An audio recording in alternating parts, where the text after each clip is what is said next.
በእስልምና እምነት ውስጥ የሴት ልጅ እንትኗ ምንድን ነው ማለት የሴት ልጅ መስፈርቷ ምንድን ነው?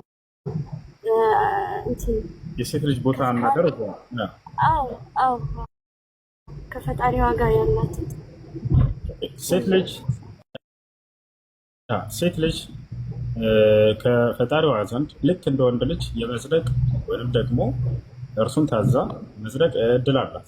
ሁሉ ነገሯ እኩል ነው። አላህ ሱብሓነሁ ወተዓላ ዘንድ ሰዎች በጾታ አይደለም ቢበላለጡት። አላህ በቁርአን ላይ ሲናገር ከወንድም ሆነ መልካም ስራን እየሰራ እርሱ አማኝ ሆኖ ለእርሱ በምድራዊ ህይወቱ ጥሩ ህይወትን እሰጠዋለሁ፣ በቀጣዩም ዓለም በስራው ልክ በነዳዋለሁኝ አለ። አየሽ አይደለ? ወንድም ሴትም ከአላህ ሱብሓነሁ ወተዓላ ዘንድ በጾታቸው አይደለም የሚለያዩት። ኢነላህ ላ የንዙሩ ኢላ ሱወሪኩም ወኢላ አጅሳሚኩም ወላኪን የንዙሩ ኢላ ቁሉቢኩም ወአዕማሊኩም ከማ ቃለ ነቢዩ ሰለላሁ ዐለይሂ ወሰለም። ነቢያችን ሙሐመድ ሰለላሁ ዐለይሂ ወሰለም ብላሉ፣ አላህ ወደ ውጫዊ አካላችሁ አይደለም የሚመለከተው ወይንም ወደ ቅርጻችሁ አይደለም፣ ይልቁንስ ወደ ልባችሁና ወደ ስራችሁ ነው። ስለዚህ የሰው ልጅ ሚዛኑ ከአምላኩ ከአላህ ዘንድ ገለቤታው ለአላህ ማመኑና እርሱ ያዘዘውን መስራት እንጂ ጾታው ወይንም ከለሩ ወይንም ብሔሩ እንዲህ አይነት ነገራቶች አይደሉም። ቦታቸው አላረም።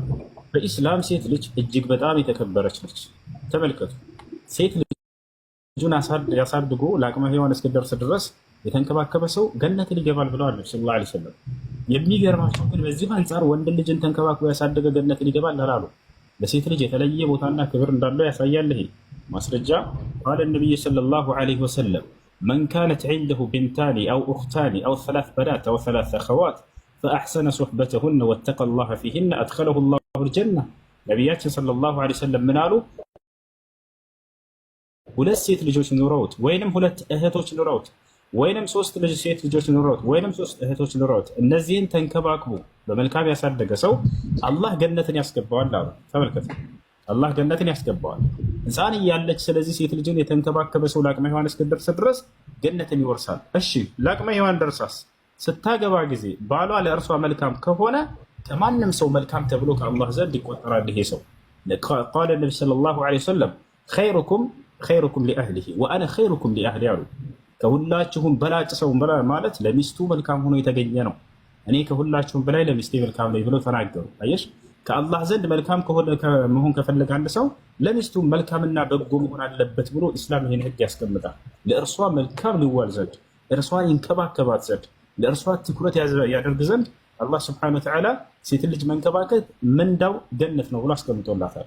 ይህ ትልቅ ቦታና ደረጃ እንደሰጣት ያሳያል።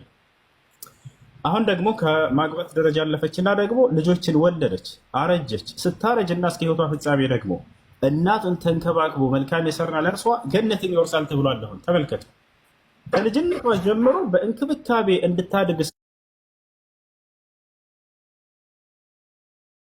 እስክትሞት ድረስ ሴት ልጅን ከልጅነቷ ጀምሮ ስታገባም ስታረጅም የተንከባከበ ምንዳውን ገነት አድርጓል ኢስላም። ከዚህ የበለጠ ማክበር አለ? ከዚህ የበለጠ ማክበር ወላሂ ሴት ልጅን የተንከባከበ ሰው ምንዳውን ገነት አስቀመጠ። አላህ ከልጅነቷ ጀምሮ ለአቅመ ሔዋን እስክትደርስ የተንከባከበ ገነት ይገባል አሉ። አግብቷት ልክ እንዲሁ ለእርሷ መልካም የሆነ ባል ከማንም ባል መልካም ባል ተብሎ ከአላህ ዘንድ ይወሰዳል አሉ። ልክ እሷ ደግሞ ስታረጅና እድሜዋ ሲሄድ ደግሞ እናትን የተንከባከበ ገነትን ይገባል አሉ። ተመልከቱ፣ ቃለ ነቢ ሰለላሁ ዐለይሂ ወሰለም አልዋሊዱ አውሰጡ አብዋብል ጀና አሉ። ወላጆች የገነት መካከለኛው በር ናቸው አሉ። የገነት መግቢያ በር ናቸው ለእነርሱ መልካም የሰራ ማለት ነው። እና ይህን ይመስላል። በጣም በርካታ ለስርስ የተረጋ በሁላችንም አስተምሮ መሰረት ከሞት በኋላ የሰው ልጅ ህይወት አለ እና ሰው ደግሞ በእንትኑ የሰው ልጅ ያገባል፣ ይወልዳል። በምድርም ሲኖር የትዳር ህይወት ይኖረዋል እና ከሞተ በኋላ ደግሞ በእኛ እንኳን የለም። ለምሳሌ ባልና ሚስት ሆነው ጸድቀው እንትን እስካሉ እስከ መጨረሻው ከሆነ ነው እንጂ ለምሳሌ ከሞት በኋላ ህይወት አለ በሁሉም እምነት አስተምሮ መሰረት እና ግን ትዳር መጋባት ማግባት የለም። ምክንያቱም በእኛ አስተምሮ የሰው ልጅ ከሞተ በኋላ ህያው ነው የሚሆነው ማለት የስጋ ፍላጎት ምናምን የለውም። ሁሉ ነገር በምድር ነው ትቶት የሚሄደው እና በዛስ ደግሞ በእናንተ ደግሞ ያለው እንድታስረዳ ይፈልጋል። ከሞት በኋላ ትዳር ምናምን እሺ መልካም እንግዲህ ስንነሳ ጊዜ ስጋችን ይዘን ነው ወይ የምነሳው? አዎ ነው። ስጋ እስከተነሳ ድረስ የስጋ ፍላጎቶች አይቋረጡም። ኢየሱስ ክርስቶስም መጽሐፍ ቅዱስ ላይ ምናልባት አላየሽው ካልሆነ በስተቀር ወይን ሲሰጣቸውና ሲጠጡ ጊዜ መጨረሻው ጊዜ ላይ ከዚህ በኋላ እንግዲህ በመንግስተ ሰማያት በአባቴ መንግስት እስክንጠጣ ድረስ በገነት ላይ እስከዚያ ድረስ አንጠጣም አላቸው። ከዚያ እስክንጠጣ ድረስ አላቸው። እዚያ መብላት መጠጣት ያለ ነው። መጽሐፍ ቅዱስ ላይ ኢየሱስ ክርስቶስ ምን ይላል? ሊተእኩሉ ወተሽረቡ ፊ መለኩቲ ወአንቱም ጃሊሲና ዐለል ከራሲ ይላል። የአረበኛ መጽሐፍ ቅዱስ ላይ ወደ አማርኛው ላይ ታገኝታላችሁ። ምን ይላል? በመንግስተ ሰማያት በዙፋን ላይ ትቀመጣላችሁ፣ ትበላላችሁም ትጠጣላችሁም ብሏል። ቃል በቃል ተናግሯል። ይሄ በመንግስተ ሰማያት ትበላላችሁ ትጠጣላችሁ ብሎ ተናግሯል። እናንተ በዙፋን ላይ ተቀምጣችሁ እያለ ይናገራል። ይሄ ነው። በገነት ውስጥ አዳም ለምን ተባረረ ተብሎ ቢጠየቅ በገነት ውስጥ ፍሬ በልቶ ነው አይደለ? ስለዚህ መብላት ያለ ነው በገነት ውስጥ። እዚህ ጋር ይሄን ነገር መጣና ክርስትና ምን አደረገ? ሌላ አስተምህሮ ጨመረ። በዚህ ላይ ምን አደረገ? አትበሉም አትጠጡም። በዚያ ለአዳምና ሔዋን እዛ ውስጥ ባልና ሚስት ሆነው ተጋብተዋልም። ልክ እንዲሁ በዚያም ውስጥ በልተው ነው የተባረሩት ከተባለ መብላት አለ ማለት እኮ ነው። ገብታችኋል? ኢየሱስ ክርስቶስ መጥቶ ቃል በቃል በመንግስተ ሰማያት ትበላላችሁ ትጠጣላችሁ ብሎ ከተናገረ ዳግም በመንግስተ ሰማያት ተገናኝተን እስክንጠጣ ድረስ ከዚህ ወይን ከዚህ በኋላ እንጠጣም ካለ እንደሚጠጣ ወይን ከተናገረ ከዚህ የበለጠ ማስረጃ የለም። ያ ነው። ሌላው እንደው በኢስላም ያለው ልክ እንዲሁ በጀነት ውስጥ ሰው ይበላል ይጠጣል ሲባል ግንዛቤው እንዴት ነው?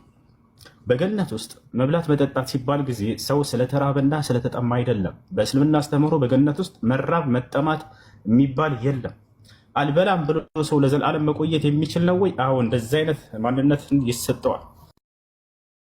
አላህ ቃል በቃል በቁርአን ላይ ወአነከ ላ ተዝመኡ ፊሃ ወላ ተድሓ ይላል። አንተ በእርሷ ውስጥ አትጠማም ይላል። መጠማት የለም፣ መራብ የለም። ገብታችኋል አይደለ? የሚበላው ሰው ፍላጎቱን ለማሟላት ከፈለገ ነው እንጂ እኔ አልፈልግም በቃ አልበላም ብሎ የሚቆይ ማንነትን ይሰጠዋል። ከበሉ ነቢያችን ሰለላሁ ዐለይሂ ወሰለም መገለጫቸውን ሲናገሩ እንደ ምድራዊ ሰው እንደማይሆን ከበላ በኋላ ራሱ ተናግረዋል። ሐዲስ ላይ ምን አሉ መሰላችሁ? አህሉል ጀና ያእኩሉነ ወየሽረቡን ወላ የቡሉነ ላ የተገወጡን አሉ። የገነት ሰዎች ይበላሉ ይጠጣሉ ከፈለጉ አሉ። ነገር ግን ሽንትና ካካ የሚባል ነገር የለም አይታወቅም እዛ ነው። አየሽ፣ ምድር ላይ ከበላና ከጠጣ ሰውየው የግዴታ ሸነው ለማውረድ ይሄዳል። ነገር ግን ጀነት ውስጥ እንደዛ የሚባል ነገር የለም። አያችሁ፣ ጀነት ውስጥ እንዲህ ቆሻሻ ነገራቶች ሁሉ ከሰው ልጅ ይነሳሉ። ሴት ልጅ ወር አበባ የሚባል አታይም፣ ደም አታይም፣ አክታ የለም፣ ነፍጥ የለም፣ ምራቅ የለም። ገብቷቸዋል። ሽንት የለም፣ ካካ የሚባል የለም፣ አይታወቅም ይሄ ነገር። እዛ የተለየ ማንነትን ይዘው ነው የገነት ሰዎች የሚገቡት እና ይሄ ይመስላል። ታዲያ ጠየቁ ሰሃቦች፣ አንቱ የአላህ መልእክተኛ ሆይ ከበላንና ከጠጣን ያ ነገር እንዴት ነው ሊወገድ ታዲያ የሚችለው ተብለው ሲጠየቁ ጊዜ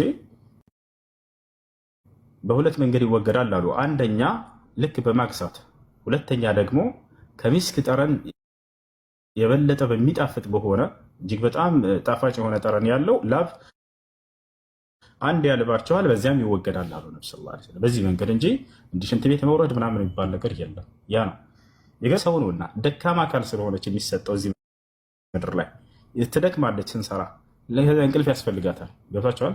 የገነት ሰዎችስ አይ ጭራሽ የሚደክሙበት ማንነት የላቸውም። ላ የመሱሁም ፊሃ ነሰቡን ወማ ሁም ሚንሃ ቢሙኽረጂን ይላል። በእርሷ ውስጥ ምንም አይነት ድካም አይነካቸውም፣ ከእርሷም አይወጡም እያለ ይናገራል አላህ።